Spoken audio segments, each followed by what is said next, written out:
ବାଲେଶ୍ୱର ଜିଲ୍ଲାର ଅନେକ ଶିକ୍ଷକ ରାଜଧାନୀରେ ଗର୍ଜିଲେ। ରାଜରାସ୍ତାରେ ହଜାର ହଜାର ଅଧ୍ୟାପକ, ଶିକ୍ଷକ ଓ ଶିକ୍ଷା କର୍ମଚାରୀ ଆଜି ସପ୍ତମ ଦିନରେ ପହଞ୍ଚିଲା। ସରକାର ତୁରନ୍ତ ସମସ୍ୟା ସମାଧାନ କରନ୍ତୁ, ସମନ୍ୱୟ ସମିତି ସମାବେଶ ଧାରଣ ପ୍ରତିବାଦ କରିଛନ୍ତି।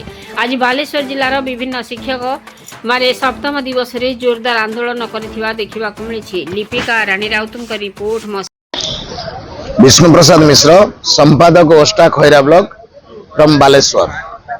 आज आज ये शिक्षक आंदोलन सप्तम संध्यारे पहुंचला। ए सप्तम संध्यारे मु आपण मानक माध्यम रे माननीय मुख्यमंत्री मोहन चरण माझी महोदय को एतिकी जनइबा को चाहूची जे शिक्षक शिक्षिका एवं अध्यापक अध्यापिका माननकु ए राजरास्ता रे न रखी तांकर जहा दाबी गुड़िक अच्छी से दाबी गुड़ी को खूब शीघ्र प्रेस मीट रे घोषणा करी सेमानंको विभिन्न विद्यालय को पठांतु।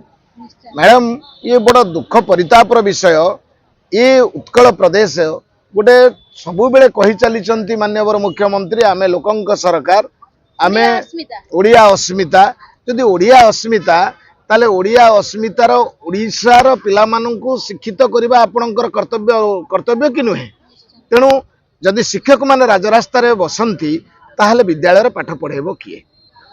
ये हूँ प्रथम कथा। द्वितीय कथा, ये माननीय मुख्यमंत्री आमर दाबी बाबद रे भल भाव अवगत।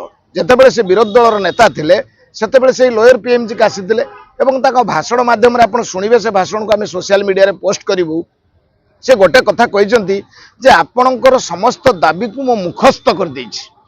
तेणु जिते मुखस्त कर प्रत्येक दाबी को माननीय मुख्यमंत्री तेज माननीय मुख्यमंत्री कमिटी कर कौन आवश्यकता ना। तेणु बिना कमिटी कर माने आमको जना जाउची निश्चित भाव में माननीय मुख्यमंत्री कौटी चंचलता रोचे। एमती कही कही कही कही समय को बितेवा एवं शिक्षक मान अंधार भितर रखा शिक्षक आंदोलन को तांकर गोटे एटा रीतिमत मसुदा बोली मु कहबी। एटा रीतिमत मसुदा। तेणु शिक्षक मानकर धैर्य परीक्षा नकरी खूब शीघ्र अनुदान प्रत्याशी विद्यालय एवं महाविद्यालय को दरमा दिंतु एवं जो माने नूतन अनुदान पाउछंती जो विद्यालय महाविद्यालय गुड़िक सेमाने तांकर चाकरी समय सेमाने सर्विस कंडीशन दिंतु। अवसर पर सेमाने दिंतु कौन आमर पेंशन प्रदान करंतु एवं यही विद्यालय महाविद्यालय गुड़िकर जितेबाला शिक्षक नियुक्ति फांका पड़ जाउछि जने अवसर नहीं जाउछि सेठी पुनः नियुक्तिर व्यवस्था करंतु। कारण उत्कल प्रदेश खटिकिया मूलिया मजूरियार छुआटा गाँ स्कूल पाठ पढ़ुछि। वर्तमान सरकार बा जो माने पुंजीपति व्यक्ति से माने विदेश रे सेमानकर पिला मानक पाठ पढ़ाउछंती। तत्कालीन अवस्था रे शिक्षाविद माने बुद्धिजीवी माने से माने निज निज गाँ रे गोटे गोटे शिक्षा अनुष्ठान करथिले।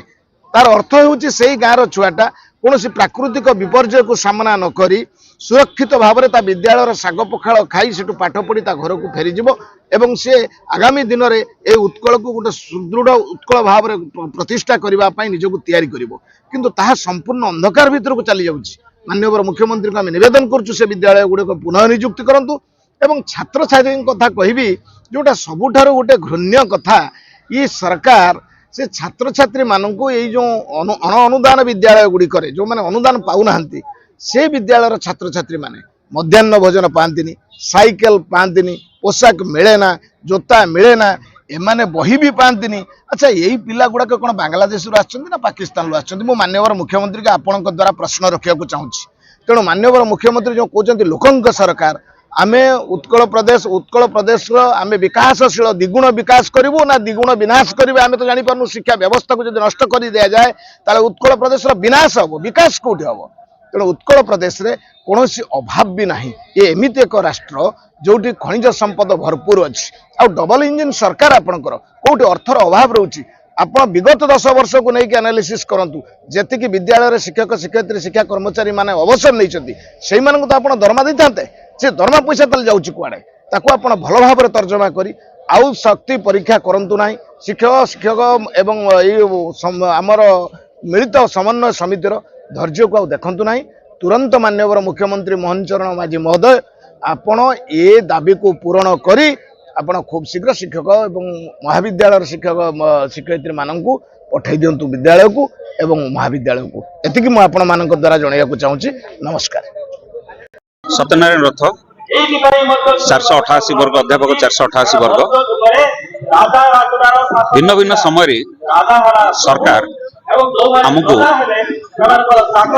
शोषण करी आईन अनुसार आमर अनुदान प्राप्त कॉलेज समान काम को समान दरमा संविधान को सरकार मानुना कोर्ट ऑर्डर को मानुना आमको ग्रांटीनेट दे सारी किंतु भिन्न भिन्न आड़ देखिए कहते तुम एपर्तंत ब्लॉक ग्रांट अच्छे सर्विस कंडीशन देनी जदि तुम आमको ब्लॉक ग्रांट देछ ताले हमर पे फिक्सेशन कले कमिटी डायरेक्टर चिठी आसला डायरेक्ट पेमेंट स्टाफ बोली केमती हमर सर्विस कोड आसिला केमती पुणी ताको कोर्ट रे हमको बारंबार जेतले पेंशन केस जाउची मिछ कथा कहउचंती जे कोर्ट रे 27000 कोटी टंका दरकार पड़िबो पेंशन पई जे के भूल कथा अशोक त्रिपाठी रिपोर्ट देइचंते मात्र 500 कोटी टंका हेले समस्त पेंशन पाइले पेंशन होउची 1981 रूल अनुसार आमर मौलिक अधिकार पेंशन रूल विड्र है नहीं पेंशन रूल अनुसार किए को फॉर्म में अनुदान पाउची से पेंशन पाइबा तार हक आ से योग्य तेणु सरकार 43 डेट हला पर मध्य हमको पेंशन दउ नाहंती प्रमोशन दउ नाहंती सर्विस कंडीशन दे सारी 23/11 तारीख रे डायरेक्टर चिठी अछि जे माने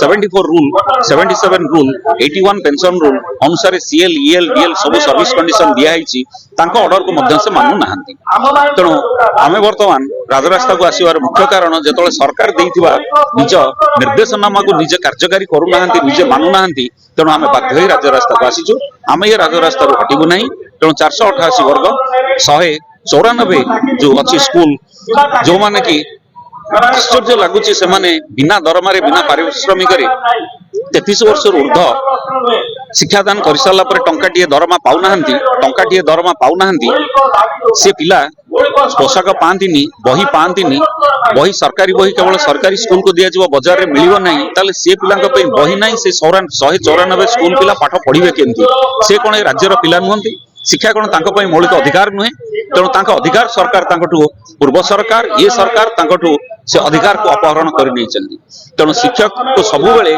से माने शोषण कर आज प्रतिश्रुति से प्रवंचना तेणु आमे दृढ़ निश्चित और निष्पत्ति नहीं आसु कौन परिस्थिति रे आमे राजरास्ता उठिबु नहीं आंदोलन व्यापक हम दरकार पड़े सारा राज्य को ग्रामांचल को व्यापी कारण ग्रामांचल लोक मैंने